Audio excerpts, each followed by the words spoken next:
My loves, I am delighted to bring you this free printable for Halloween 2025. We have Uncle Otto and Aunt Agatha, and they are two very sweet little box frames with these little ghosts suspended within. They've got a frame stand on the back, so they will stand up very nicely.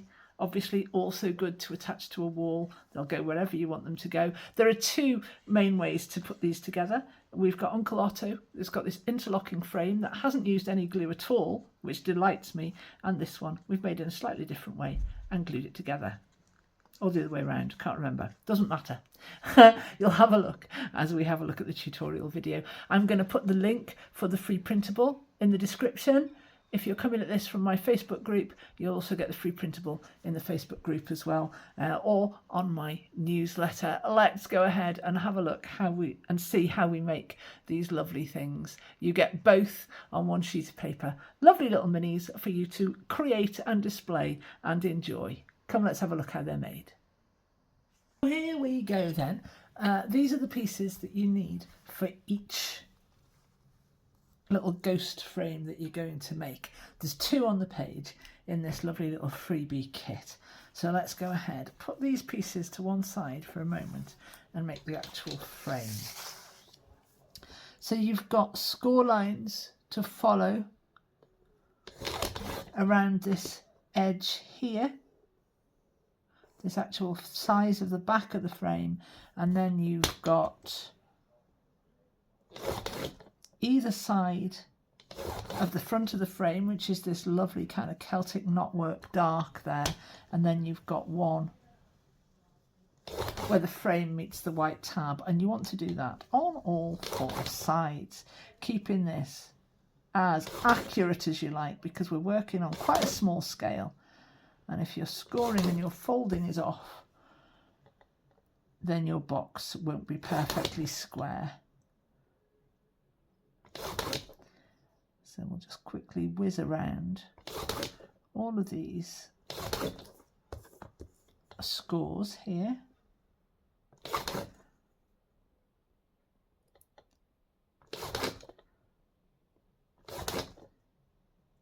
And one of these days, even though I Cricut my pieces, I cut them out with a Cricut.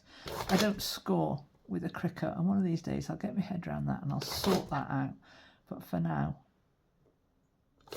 this is my way. There we go. I've done all of those, and we're going to fold all of these into the centre. I'm going to employ my cutting mat here, and I'm going to employ a folding bone just to make sure I've got these nice sharp creases. I'll do them by hand first of all. That is so not straight, Emma Parish. Let's get that one back on here. I don't think I did this one.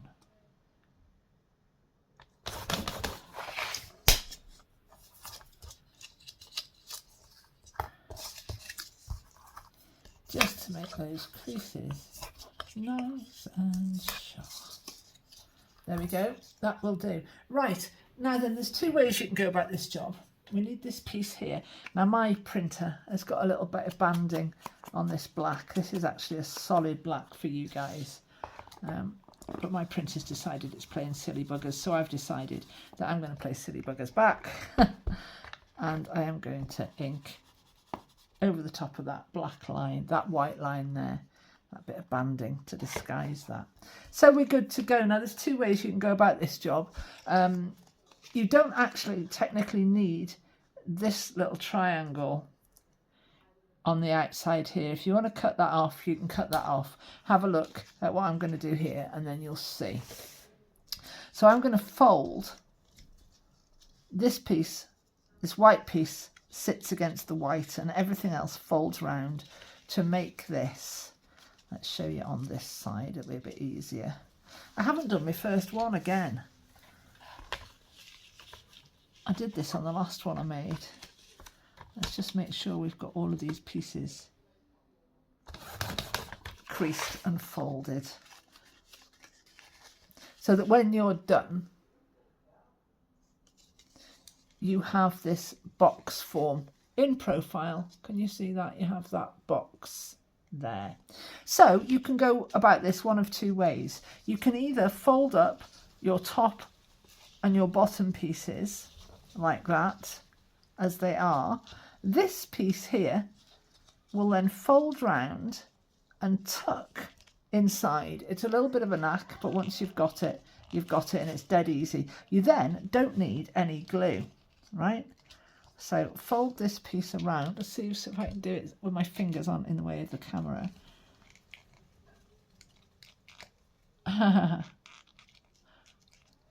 It's tricky with the second one. There we go. And the whole thing will just slot into place. It will slot into place, guys. I know it will. There we go. There we are. And you don't actually need any glue on that now. Or you can put some glue on. Let's glue this time. If you don't want to do this tucking in bit, you can cut these little edges off if you want to. Let's do that as an example. So on one side, I'm going to cut these little bits off now. So on this side, I'm going to be able to tuck my pieces in. And on this side, I'm not going to be able to tuck my pieces in quite the same way. Although they do still need to tuck under. So we can stick those down. If you're cutting your pieces off, you can put these pieces down first, the long pieces. It's an easier way to do it, but I really enjoy the kind of interlocking pieces. So on this one, I'm going to go interlocking. Then I'm going to squidge this piece inside like that. It's trickier on the second side. We just fold it down, fold it back up again. And on this side here, I don't have to do any of that. I can just fold that round. And it sits, these little angles here on this short side, sit very nicely on top of my longer pieces. And they make me this lovely little box, this shadow box. This piece then will sit inside, and you want to do this piece, get this piece in while your glue is still wet on your actual box frame, because you want, if you can, to get that piece just sitting nicely underneath the other pieces. Whoops-a-daisy, don't squish it too hard. There we go. So you've got no white showing. And if you do have white showing at the end, all is not lost. You can take a Sharpie or a black pen of some kind, and you can just go around these edges and lose any white that you might be able to see. There we go. So that's that. The next thing is you want your little ghost. So I'm inking my edges, or as they say in Australia, I believe, my friend Kath Freeman says that they call this fluffing your edges, which I really quite like.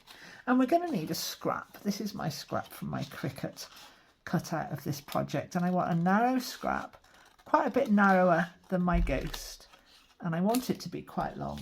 And what I'm going to do here is take me wee ghosty, mark off a little bit of card that will sit quite nicely behind him and not show. And I'm just going to fold, fold, fold, fold, fold until I get quite a nice depth here. I want my little ghost to be standing quite proud. That is, for me, about half a length of an A4. You'll probably be working on US letter-sized paper, depending where you are in the world. A lot of my lovely customers are US based, so half a US letter will be just fine. Bop a little glue around the back of that, so you've got this nice little pad now. And I'm going to glue one side onto the back of my little ghosty. I'm going to glue it quite low down so that I can lose it as much as possible, and so you're not going to see it in the middle there like that. And then I'm going to pop some glue on the other side of my lovely little tab.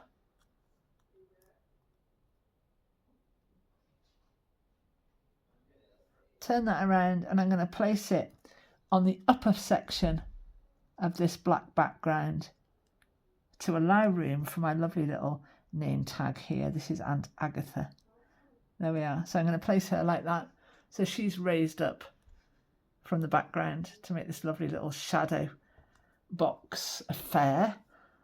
And Aunt Agatha's little name label, which is a tiny little fiddle, is going to get some fluffing around the edge. And then we've got a little bit of glue to go on the back there.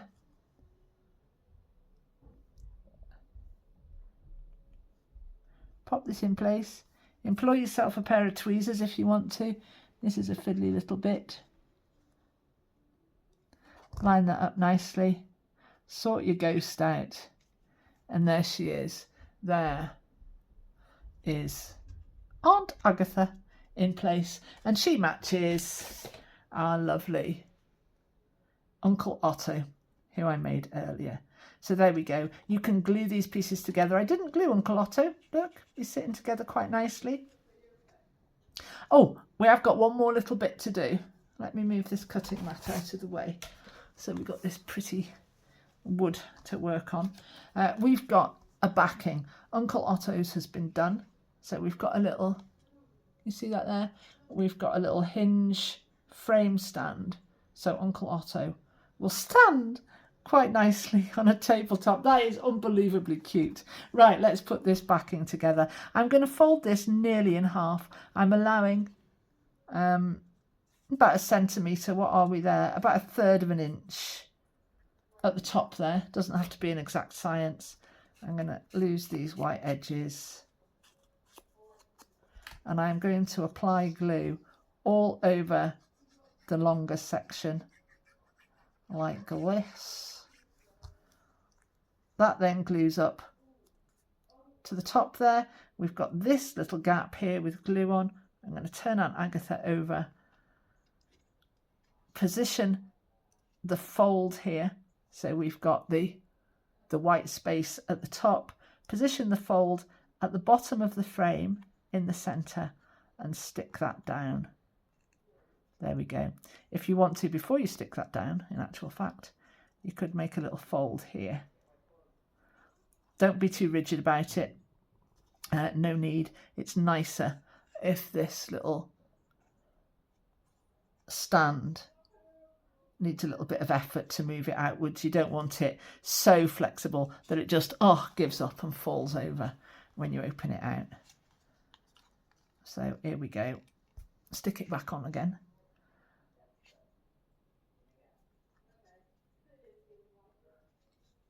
There we go, very gently, because Aunt Agatha is still a little wet and drying. So there we go.